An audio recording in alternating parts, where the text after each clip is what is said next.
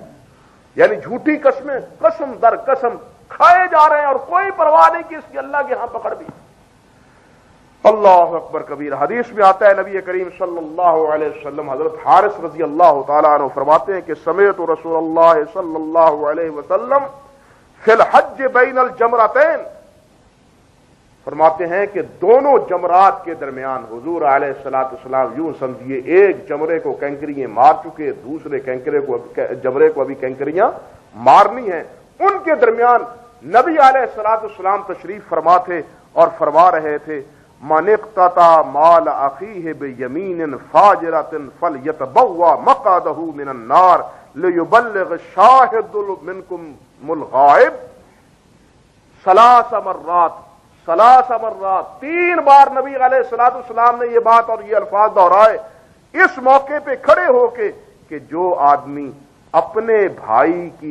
کا مال جھوٹی قسم سے کھاتا ہے، اپنے بھائی کا مال جھوٹی قسم سے ہڑپ کر جاتا ہے، قبضہ کر لیتا ہے،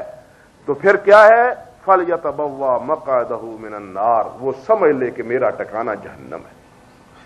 یہاں کھڑے ہو کے نبی علیہ السلام جمرتین کے مابین نبی علیہ الصلوۃ والسلام نے کھڑے ہو کے 3 بار یہ بات ارشاد فرمائی کہ اپنے بھائی کا جھوٹی قسم کھا کے جو مال ہڑپ کرتا ہے کہ یہ میری جائیداد ہے، یہ میرا حصہ ہے، اس میں بھائی کا اللہ کی قسم کوئی حصہ نہیں، نبی علیہ السلام نے فرمایا جہنمی ہے، یہ جہنم اپنے لیے اپنے پیٹ میں ڈال رہا ہے، جہنم کا ایندھن اور جہنم کا بالن بن رہا ہے۔ اللہ اکبر۔ ایک حدیث میں آتا ہے اور سن لیجیے، حضرت جابر بن عتیق رضی اللہ تعالی عنہ فرماتے ہیں، اور ساتھ اس میں پہلی روایت میں یہ بھی آپ نے فرمایا فَلْيَشْهَدْ لِيُبَلِّغْ شَاهِدُ غَائِبَكُمْ، جو یہاں میری یہ بات سن رہے ہیں وہ اس بات کو محفوظ کر لیں، اور جو میرے یہاں ساتھی موجود رہی ہیں ان کو میری یہ بات پہنچا دو، ساتھیوں کو یہ بات پہنچا دو کہ اللہ کے نبی نے یہ بات کہی ہے۔ اللہ اکبر۔ حضرت جابر بن عتیق رضی اللہ تعالی عنہ فرماتے ہیں کہ قال رسول اللہ صلی اللہ علیہ وسلم من اقتطع مال امرئ مسلم بیمینہ حرم اللہ علیہ الجنہ واوجب علیہ النار، قیل یا رسول اللہ وان کان یسیرا قال وان کان سواکا، وفی روایت مسلم وان کان قضیبا من عراق او کما قال النبی صلی اللہ علیہ وسلم۔ فرماتے ہیں حضرت جابر رضی اللہ تعالی عنہ کہ رسول اللہ صلی اللہ علیہ وسلم نے ارشاد فرمایا کہ من اقتطع مال امرئ مسلم بیمین، جو مسلمان اپنے مسلمان بھائی کا قسم میرا نام لے کے قسم کھاتا ہے اور اپنے مسلمان بھائی کا مال ہڑپ کرتا ہے، کھا لیتا ہے، قبضہ کر لیتا ہے، قسمن میرا نام لے کے قسمیتن، اور وہ اس میں جھوٹا ہے، فرمایا حرم اللہ علیہ الجنہ، اللہ نے اس پہ جنت کو حرام ٹھہرا دیا، وہ جنت نہیں جائے گا۔ فرمایا وَأَوْجَبَ لَهُ النَّارِ، جہنم کو اس کے لیے اللہ نے واجب ٹھہرا دیا۔ قیل یا رسول اللہ وَإِنْ كَانَ يَسِيرًا، حضور ایک کوٹھی نہیں، ہاں ایک ایکڑ نہیں، اگرچہ تھوڑا ہی مال کیوں نہ ہو، کم مال ہی کیوں نہ ہو، اللہ نبی علیہ الصلوۃ والسلام نے فرمایا وَإِنْ كَانَ سِوَاكًا، وہ زیادہ مال تو کجا رہا، اگر ایک مسواک بھی اس طرح مسواک بھی اٹھا لے گا، قبضہ کر لے گا، تو تب بھی اس کے لیے جہنم واجب ہے۔ بتلائیے مسواک کی کیا قدر و قیمت ہے۔ اور مسواک بھی جناب کس کی؟ وہ یہ ہمارے یہ ٹوتھ پیسٹ والے نہیں، 16 17 20 25 روپے والے، یہ نہیں۔ یہ مت سمجھیے کہ یہ جناب وہ 2 روپے کی 3 روپے کی 5 روپے کی جو قیمتی مسواک آتی ہے، وہ بھی ہے نا۔ وہ حرم میں جال کی مسواک ہے آتی ہے، وہ 2 ریال کی دیتے ہیں۔ یہاں کتنے بنے؟ 30 روپے، 2 ریال کی دیتے ہیں وہ یہ قیمتی روایت نہیں۔ فرمایا کہ یہ مسواک اگرچہ پیلو کی ہی کیوں نہ ہو، پیلو کی مسواک، کیا کہتے ہیں اس کو؟ ون کی ہی مسواک کیوں نہ ہو، اور ایک روایت میں ہے کہ ون کی تازہ مسواک کیوں نہ، ابھی توڑ کے لگائے۔ دوسرا کہہ سکتا ہے میں بھی جا کے توڑ کے لے آ سکتا، ایک ہی دور کی گل ہے، اور ون کا بوٹا کھلوتا ہے میں انہیں توڑ کے لے آ سکتا۔ یعنی ایک تو ہے نا وہ اس کو سنبھال کے رکھا، وہ خشک ہو گئی، کام کے قابل آ گئی، ہمیشہ آگے 2 3 ماہ 4 ماہ کام آئے گی، نہیں، تازہ ترو تازہ مسواک، وہ بھی اگر جناب اس طرح کسی کی قبضہ کر لیتا ہے، نبی علیہ السلام نے فرمایا یہ بھی حرام ہے، یہ بھی ناجائز۔ یہ مت سمجھو کہ جناب ایکڑ اور ایک جناب کیا ایک مرلہ 2 مرلے، نہیں، ایک بالش کے برابر مسواک بھی۔ حدیث میں آتا ہے نبی علیہ الصلوۃ والسلام نے ارشاد فرمایا اللہ اکبر کہ جو اپنے بھائی مسلمان بھائی کے زمین پہ قبضہ کرتا ہے، زمین پہ جائیداد پہ قبضہ کرتا ہے، ہاں، اپنے لیے جناب سمجھتا ہے کہ میں ذمہ دار بن گیا ہوں قبضہ کر کے، ہاں، فرمایا کہ قیامت کے دن 7 زمینیں اس کے گلے کا طوق بنا دی جائیں گی، 7 زمینوں کو جناب اکٹھا کر کے اس کی چکلی نگاہ کے جناب نگاہ کے گلے میں ڈال دی جائے گی۔ اعوذ باللہ من الشیطان الرجیم۔ کس کی ہمت ہے جناب وہ بوجھ برداشت کرنے کی؟ ایک حدیث اور سن لیجیے، حضرت ابو ہریرہ رضی اللہ تعالی عنہ سے مروی ہے، فرماتے ہیں نبی علیہ الصلوۃ والسلام نے ارشاد فرمایا لا یحلف عند هذا المنبر عبد ولا امۃ علی یمین عاصمۃ ولو علی سواک رطب الا وجبت له النار، اور کما قال النبی صلی اللہ علیہ وسلم، فرمایا کہ جو آدمی بھی اس ممبر کے پاس، میرے اس ممبر کے پاس کھڑے ہو کے قسم کھاتا ہے۔ علامہ منذری رحمۃ اللہ علیہ فرماتے ہیں کہ سلف میں صحابہ کرام کے دور میں قسم کا طریقہ یہ تھا کہ مسجد نبوی میں ممبر کے پاس آ کے، جس طرح آج ہے نا چلو مسجد میں چل کے قسم اٹھاؤ، ہمارے ہاں بھی یہ چلتا ہے، چلو مسجد میں چل کے قسم اٹھاؤ، یہ تو علیحدہ مسئلہ ہے ہمارا مسلمانوں کا، ہمارے ذوف الاعتقادی کا عالم یہ ہے کہ کسی کو کہو مسجد میں چل کے قسم اٹھاؤ تو مسجد میں جا کے قسم اٹھا لے گا، اسے کو کہو کہ حضرت کے دربار پہ چل کے قسم اٹھانے، ہاں نا بزرگ مار دیں گے، حضرت کے دربار پہ جا کے قسم نہیں اٹھائیں گے، ان کے دروازہ ان کا کنڈا پکڑ کے دروازہ نہیں اٹھائیں گے، مسجد اللہ کی مسجد میں قرآن بھی سر کے پہ رکھ کے پھر بھی جناب وہ قسم اٹھا لیں گے، آبادہ ہو جائیں گے، لیکن وہاں جا کے قسم اٹھانے کے لیے تیار نہیں ہوں گے۔ ہمارے کمزوری، عقیدے کی کمزوری کا عالم یہ، اللہ ہمیں سمجھ عطا فرمائے۔ یعنی اللہ سے ڈرتے نہیں ہیں، اللہ کے بندوں سے ڈرتے ہیں۔ ہاں، جس نو اسی پنجابی جاننے کچھ انہوں رب لاگے تھے کہ رب نے لاگے، اسی کچھ ان تو ڈرنے ہیں، رب کو ڈرتے ہی کوئی نہیں۔ انا للہ و انا الیہ راجعون۔ تو نبی علیہ السلام نے فرمایا کہ جو میرے اس ممبر پہ کے پاس کھڑا ہو کے، یعنی مسجد میں کھڑا ہو کے اس طرح جھوٹی قسم کھاتا ہے، یمین عاصمہ، اور لوگوں کا مال ہڑپ کرتا ہے، ولو علی سواک رطب، اگرچہ تازہ مسواک ہی کیوں نہ ہو، الا وجبت له النار، مگر اس کے لیے جہنم واجب ہو جائے گی۔ یعنی معمولی چیز بھی اگر مسلمان بھائی کی جناب اس طرح مال ہڑپ کرتا ہے، کھاتا ہے، جھوٹی قسم میرا نام لے کے، تو اللہ ذو الجلال اس کو جہنم میں پھینک دے گا۔ یہ ہے قسم کی حفاظت کا حکم اور اس کی خلاف کرنے کا نتیجہ۔ اسی لیے اللہ سبحانہ و تعالیٰ نے مومنوں کے، ایمانداروں کے اوصاف میں یہ بات ارشاد فرمائی کہ مومن اپنے قسموں کی حفاظت کرتے ہیں، جو قسم اٹھاتے ہیں وہ پکی کرتے ہیں، اس کی خلاف ورزی نہیں کرتے۔ اللہ ذو الجلال ہمیں بھی اہل ایمان کے اوصاف کے ساتھ متصف فرمائے، اور قسم جو اٹھائیں تو پھر اس کو پورا کرنے کی بھی توفیق عطا فرمائے۔